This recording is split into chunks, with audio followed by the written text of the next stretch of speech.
Good evening, welcome to another live Q&A session. Subaru related questions, whatever you got, fire it out me, I'll do my best to answer it. This will be the last one of this year. Obviously Christmas next week gets in the way of anything, so make the most of it tonight. So if you've got any questions, pop it in the live chat, put a Q at the beginning of it, and I will do my very best to answer it. If you don't know me, my name's Duncan Graham. I map Subarus for a living in the UK. I've been mapping Subarus for 20 years, tuning them, built my own Subarus, been addicted to Subarus for 25 years, and that shows no sign of changing. So, Subarus are my thing. If they're your thing, put a question in the comments and I will get back to it or try my very best to answer it. These sessions normally go on for about an hour, but it depends. If I run out of questions, I'll finish it early. If you've got anything that you want to ask Subaru related, be it tuning, mapping, build, spec, mods, what works, what doesn't work, what's good, what's a waste of money, anything you like, Subaru related, fire in the questions, and I'll do my very best on that. I can see Neil's back with a question. He had flu last week apparently, man flu, even worse. I'll kick in straight away with a question that he's put through. So P0103 MAF high voltage issue, or high issue when close to full boost in early gear. New MAF fitted last month for MOT. Any ideas? Still to do a smoke test for leaks. It's probably not a leak. It's probably you're just this time of year with the air being colder, it's measuring more air, and with the new MAF sensor in there, maybe it's registering slightly higher voltage. You can alter those limits in the ECU ROM, which will allow you to read over it's probably reaching 4.71 volts. You can change that so that it'll allow it to read sort of 4.99 volts before throwing that fault. That's probably all it is. It's just the new MAF is reading different to the old one, and it's just bump it up. It's a good thing because it's flowing a lot of air, but quite annoying, because obviously you get the check engine light as that happens, you get boost cut, all those kind of things. So it's probably just the new MAF sensor that's done it. Solution is to get the map changed, to remove that MAF limit, or to just switch the code off. But it's better to remove the limit. Right. Okay. I'm struggling to see that tonight. It's been a very tiring week, and I've got to be in bed tonight super early because up and out 3 o'clock tomorrow morning to head up to North Yorkshire. But enough about that. There will be a video coming out about that. It's quite exciting, so that's good. Right. Evening, Rick. Hi, mate. Manuel. Hi, Fez. Hi, Stephen Hunt. Hi. Good to see you a couple of weeks back, and see you in the new year, hopefully. So whatever your question is, mapping related, tuning related, check engine light related, builds, what works, what doesn't work. If you've got an idea for a video that you want me to do, pop it in the comments. I'm using the time over Christmas where hopefully it will become a little bit quieter for a week or so, to plan out schedule of proper filming and proper editing and actually getting the videos uploaded, because it's been a bit light on new content recently.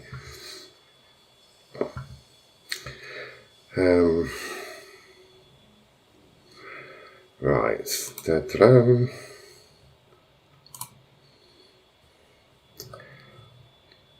Oh, got flying questions in now. Just going back to Neil, how do you adjust the MAF setting? If you're able to download the ROM, Neil, then if you can, great. send it to me and I'll change that for you and you can upload it. If you can't, then I presume this on the Forester, I presume, so it might be locked with Ecotech or RaceROM, so you might be able to download it. If not, give me a shout and I'm sure we can sort something out. Bum, bum.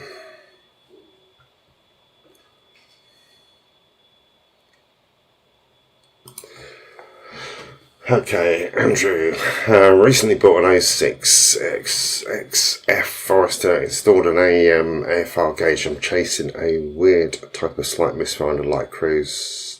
At the time, it seems, or the AFR seems to go into the 15.5 to 17, which is quite lean. Yeah, it is. You did the spark plugs and coils, rule them out, secondary air pump power disconnected and coast turn off. Is it possible the air pump system is causing the lean conditions on cruise and very light load? I would say no. If I presume you're able to data log the ECU because you're talking about ECU flash. So within ROM Radar, data log what the fuel corrections are doing. If it's not making corrections and it thinks it's at 14.5 or 14.7 AFR, then it may be the O2 sensor is kind of slightly out of kilter, or it's not an OEM one, in which case the values that it records for certain voltages maybe don't relate perfectly to the ROM file that's in there. It is quite an annoying thing, but it may just be the O2 sensor, or if that's making the right corrections or trying to make the right corrections but it's still lean, then it could be the MAF sensor or the MAF curve at that part of the map just needs bringing up a bit just to add a bit more fuel. It depends on what the air fuel corrections of the learning is. Evening Mel, no problem.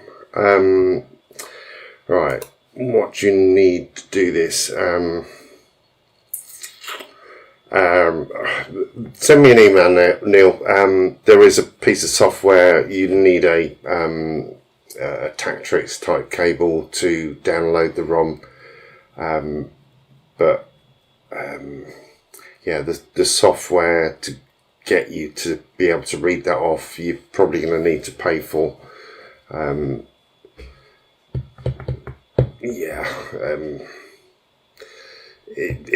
It depends. Yeah, buzz me an email, Duncan@racedynamics.com, and I'll give you a list of what you need, and we can make a plan from that.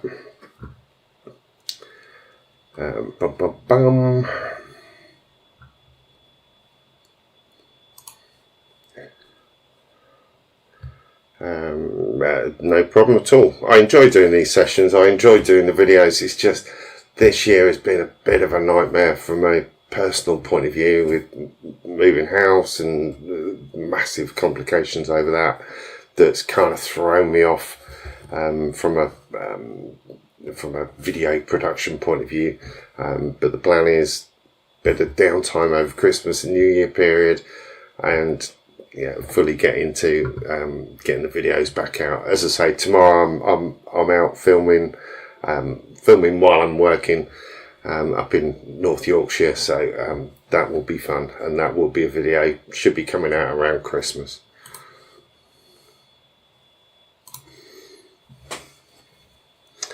Thoughts on a GTX 3576R and a Forge 2.5 for a road car? We'll go for a 3076 or 3071. The 35 will spool later than the other two. For the road, I love the 3071 for the road. I think it's a fabulous turbo. The right sort of power band, spools up really quickly on a 2.5. Get good torque, good acceleration. You don't really need the top end quite so much on the roads, particularly here in the UK. So out of those three, I'd go 3071 all day long.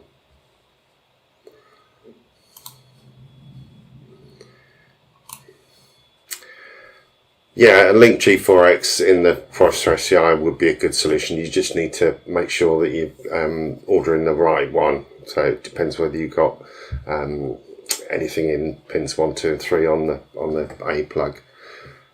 But you go through the normal sort of definition as to which one you need, whether it's a 4X or a 10X.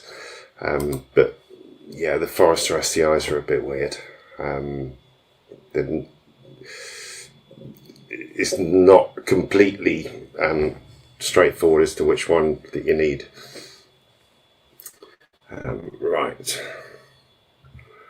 Have I missed any?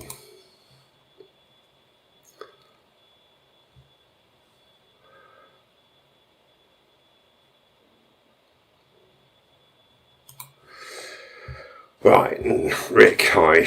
Aircon belt slipped off the back of the wheel, struggled for a while and cut it off. Will this do any harm? Simplify and add lightness. No, not in the... obviously the aircon's not going to be working. Not really an issue. It's not like we have massive temperatures here. The only downside is demisting is a little bit harder, but it's not an issue. You won't feel a power gain because the aircon switches off above half throttle anyway. So if you can, get a new aircon belt on there, and all will be good. Nothing will have been harmed. Right, VTEC Dragon. What could cause RPM bounce on cold starts? Only seems to happen on ice cold mornings and can feel car shaking goes away when all warmed up. I can't remember what your car is. It can happen quite a lot on the cold start. I did a video which was looking at it on the JDM side of things because they are renowned for it. There is a big dip in the cold start enrichment side of things, which if you smooth that off in the actual ROM itself will make it better. But half the problem with the JDM cars is the lambda sensor takes an age to wake up, so it's difficult to completely get that gone unless you change the MAF curve to actually make it purposely rich on cold start.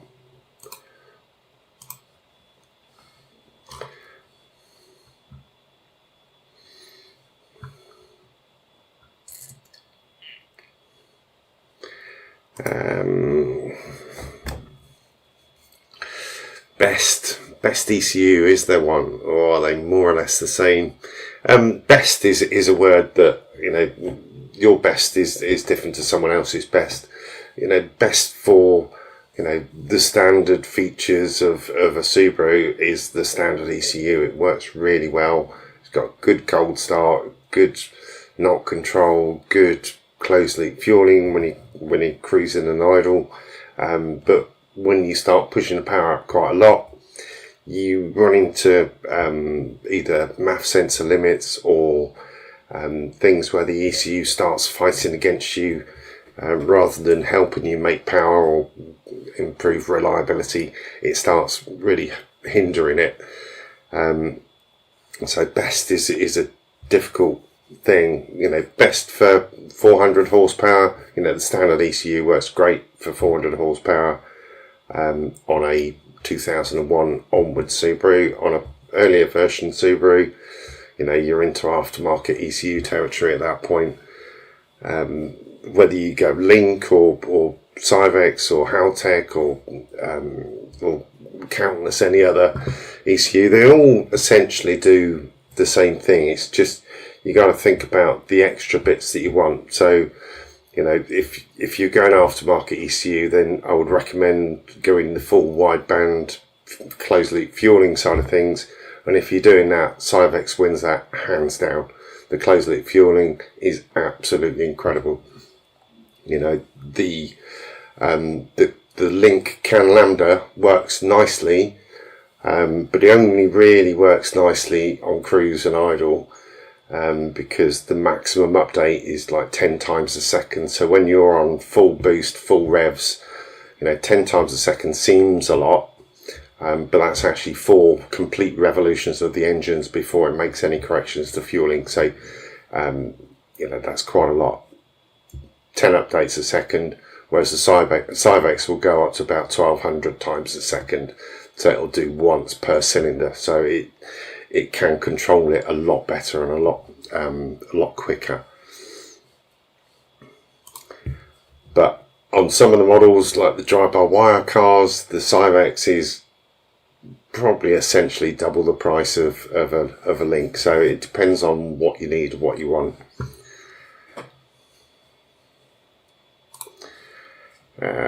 Will catalyst downpipes make much difference to power and torque? Yes, torque in particular, because the freer the air goes through the turbo, the quicker it will make boost, and the quicker it makes boost, the more torque it will make, and the more it will feel like it's pushing you along.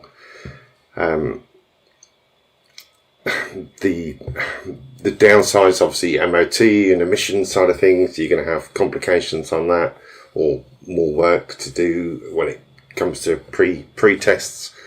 But sports cats don't last for long, and you have to really get them hot for them to work well enough for an MOT test. So do they make a difference? Yeah. Is it worth the difference? It's probably up to you to decide on that. It's probably, give an example on a like 2004 STI, a decat downpipe, and get rid of the centre cat as well. It probably brings the spool about 500 RPM earlier. Probably make about 20-30 pounds-foot extra torque. Top end power wise, probably 20 horsepower compared to the standard exhaust system.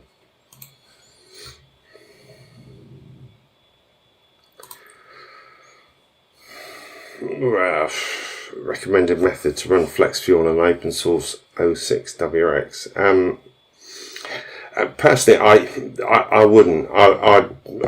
If you want to be doing toys like the flex fuel, great that it is, then I'll put a proper ECU in to control it, rather than hacking the existing ECU to add extra abilities that are taking up space within a 1 meg file, that you're basically having to downgrade other parts of the ROM. I would put a Link in that, and that's a much better, much more tunable car, rather than trying to fight it with flex fuel on open source.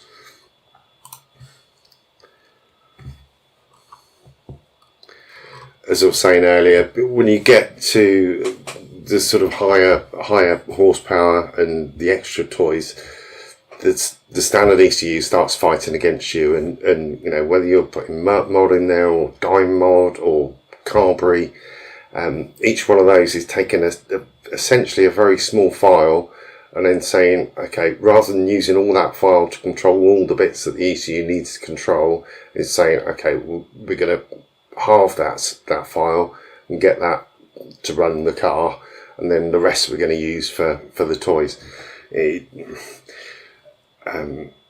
It's fine if you haven't got the budget for the ECU, but personally I would say get the budget for the ECU. It will protect the investment in the car. Sorry if that's a bit harsh, but it's an ECU that will do the job that you want it to do. Right, have I missed any questions so far? I don't think so. We're up to date. Obviously, Christmas period, everyone's going to get presents, probably car-related presents. If you got, do you know what you're getting for Christmas that's Subaru related? I know what I've got for Christmas, but it's not Subaru related. It's a floor. Really, really exciting present, but for a different thing. But So any questions? Fire them at me. I'm run out at the moment. I'll just keep wittering on. and I forgot to bring a drink in tonight, I'm afraid, so my voice is going to get croaky soon.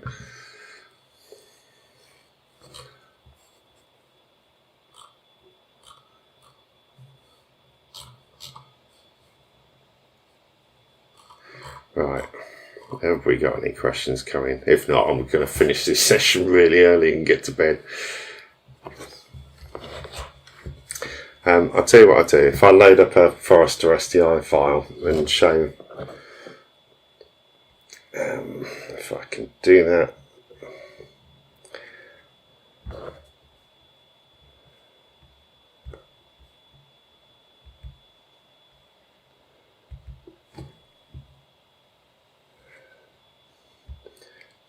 Right, let me see whether this math limit is in the file.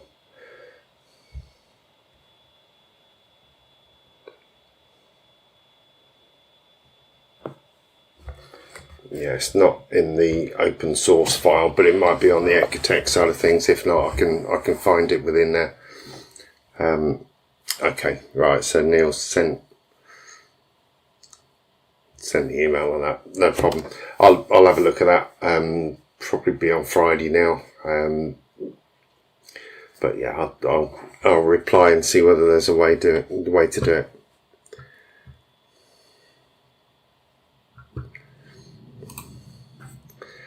Yeah, the Link works brilliantly, and I don't want to knock Link. You know, it's good for the budget. It's really easy, and they've made it really easy to put extra bits in there. But like the CAN Lambda setup, you know, is twice the price of doing the same setup on a Cyvex. You know, put in extra sensors on the Cyvex that you've got so many different options that you can put in there. So many extra facilities that you could control simultaneously, and you know, the ECU's not going to bat an eyelid at it. The data logging is also really useful, but both will do the job. But the knock control and the wideband control on Cyvex, I think, win hands down.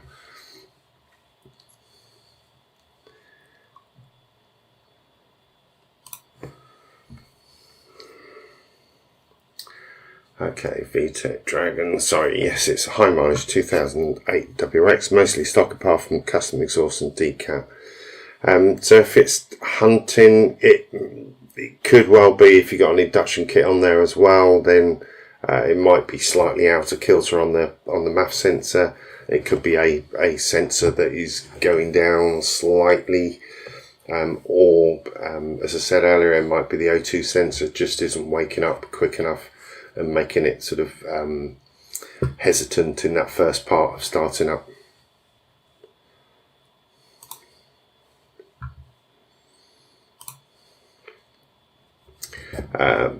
What and how's the best starting point to get into reading live data, logs, maps, etc. I've got a series of videos on here which go through the different steps. There's more videos to come on that, going into the data logging side of things, what to look for, what not to look for, how to read the ROM out of it, the equipment that you need, and you know, that series will continue. You know, every few weeks there'll be a video out on that. And there's also an academy that I run, which has got a lot more information, and a Discord group that goes alongside of it, where you can chat with other guys that are learning how to map their cars as well. And you know, we've got loads of guys from around the world sort of in there and talking every day, and it's quite a lively little community going on there.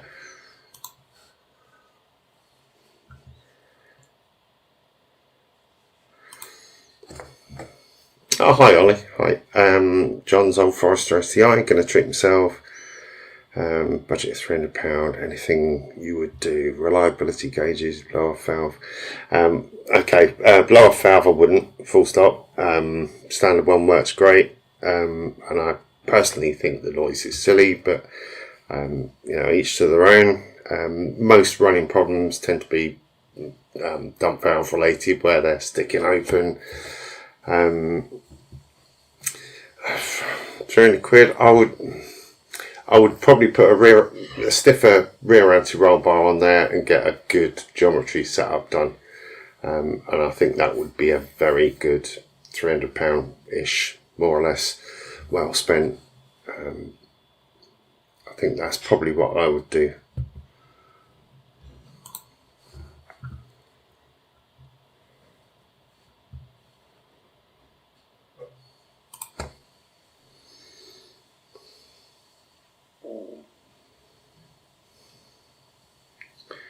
Okay, you have to do an OBD2 emissions test every 2 years, or I'll do link. Is it reasonable to run link and then swap back to the stock ECU just for testing? Yeah, you could do that.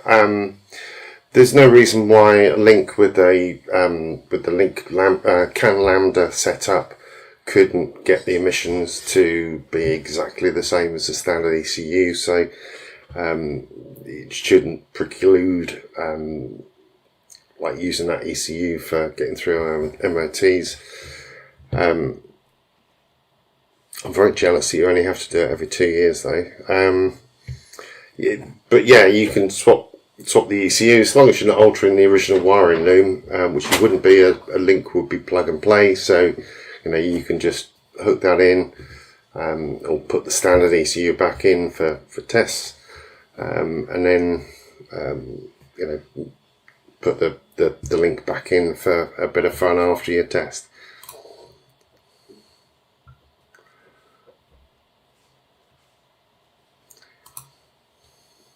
Yeah, no problem, no worries. There's a lot of videos in the members area, an awful lot of videos in the members area. I think it was like 50-60 videos in there.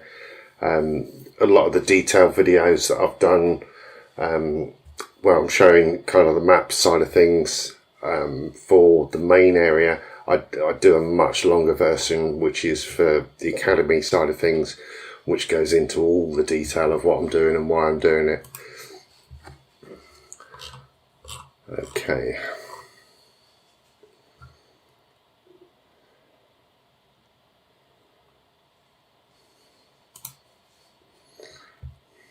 Yeah, well, put a little blank in between the intercooler and the dump valve, I think it is a nicer sound, but there are potentially downsides for that in that the air goes backward over the MAF sensor, or can go backwards over the MAF sensor, and it does confuse the ECU a little bit. But try that, just put a plate in between the dump valve and the intercooler, and that will block it off so that it's basically not running the dump valve at all. Much better sounds, but there are potential downsides. Doesn't need the map changing for that, but yeah, white line anti-roll bar I think is a good option. Personally, I'm not a fan of the adjustable anti-roll bar drop links. I run on the Black Forester STI. I ran the white line rear with standard but new standard drop links, and it worked perfectly.